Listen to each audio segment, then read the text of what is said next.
You think your dog refuses their bed because it's uncomfortable, but that's not the real reason. Have you ever gone to tuck your dog in, watch them stare at the bed, circle once, and walk away like you offered them a throne made of sand? That small rejection feels like a tiny betrayal. It stings. It makes you question everything you've tried to do for them. And what if that refusal is actually a message, one you're almost certain you missed? Most owners treat the bed like a product. Wrong size, wrong fluff, replace with a new one. But dogs don't think like shoppers. Their world is built on safety, routine, and social signals. When your dog rejects their bed, they aren't being picky. They're communicating a mismatch between what they need and what you're giving. That mismatch can be emotional, physical, or even memory-based. You might be solving the wrong problem. Here's the first thing you need to understand. Sleep places for dogs are multi-layered signals. Beds aren't just for comfort. They mark territory, regulate temperature, and act as a safe zone. If your dog steps away from that zone, they're recalibrating their sense of safety. Is the bed too exposed? Too close to a busy hallway?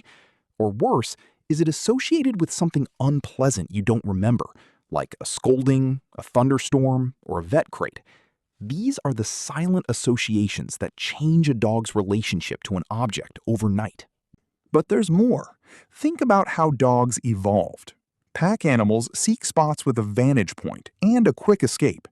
On soft media, you might imagine comfort, but instinct prefers a place that allows awareness. So when your dog avoids the bed, they might be choosing control over comfort. They'd rather be where they can see the door or where your scent is strongest.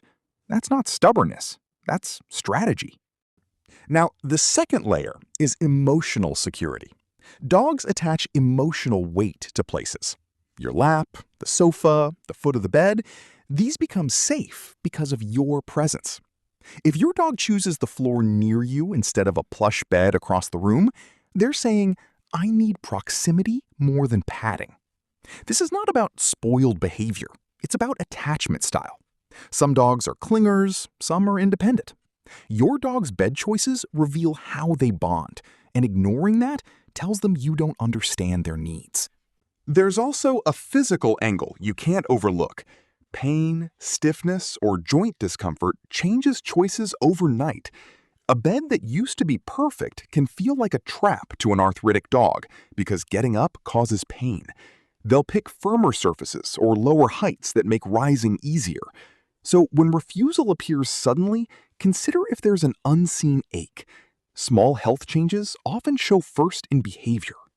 But what if the refusal is selective? They avoid the bed only during storms or when guests arrive. That selective refusal is a red flag for anxiety or unpredictability. Dogs learn to avoid places linked to stress. If the bed sits near a window that amplifies thunder or mirrors guest traffic, your dog's avoidance becomes a coping mechanism. They don't want the bed, they want you to be in control of the situation. Here's a step you can test tonight that most owners never try. Move the bed.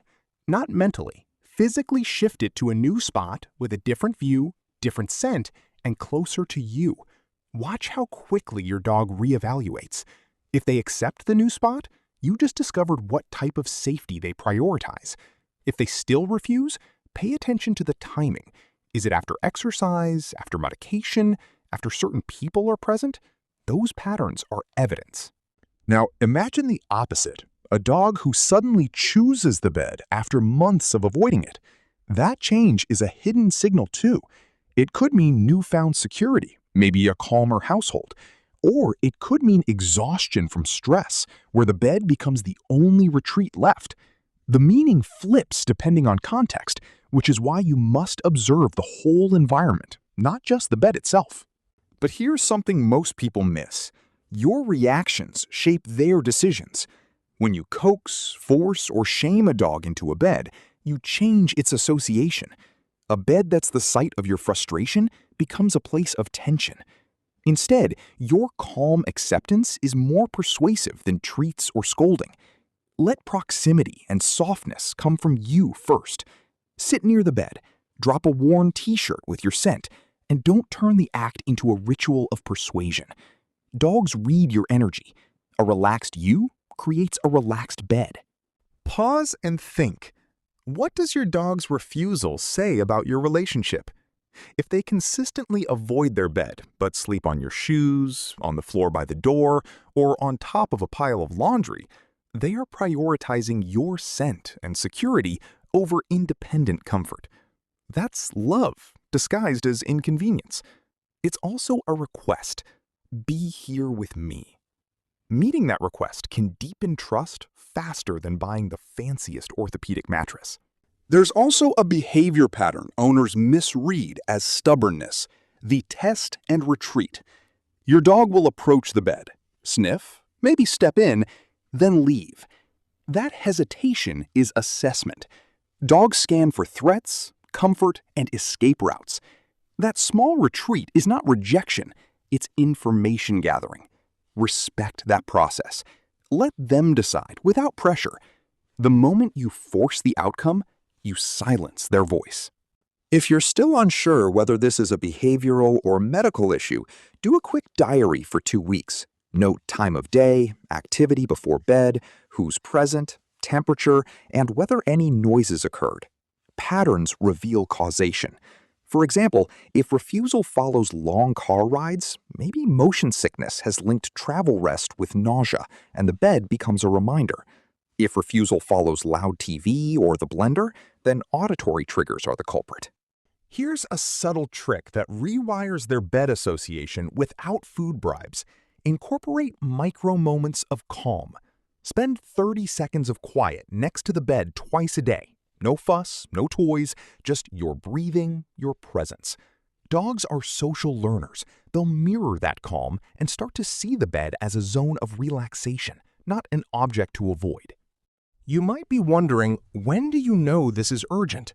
If avoidance comes with other signs, decreased appetite, changes in gait, unusual panting, or aggression when approached, don't wait. That's the kind of sudden shift that demands a vet visit or a consult with a behaviorist. Bed refusal alone is meaningful. Bed refusal plus physiological change is urgent. But there's one final insight many owners miss that ties all this together. Dogs don't separate physical space from social space. The bed is not an island. It's a node in a network of relationships, past experiences, and bodily states. When your dog refuses it, they're speaking with all of those voices at once.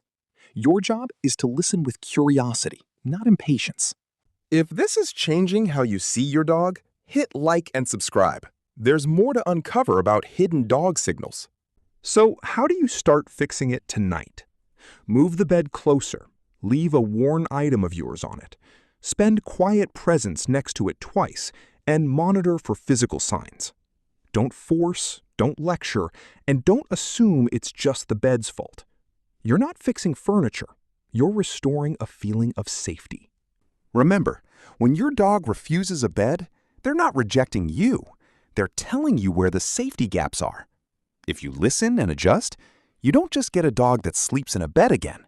You get a dog that trusts you more for understanding what really matters. Your dog isn't just behaving. They're communicating.